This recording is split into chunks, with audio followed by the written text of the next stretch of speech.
Buongiorno, martedì 26, mercoledì 26 agosto.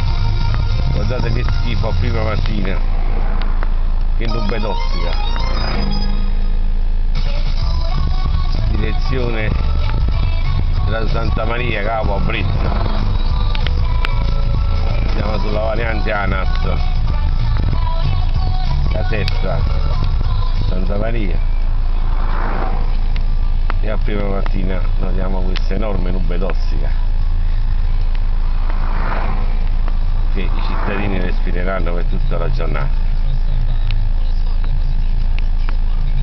E questa è la qualità del cielo.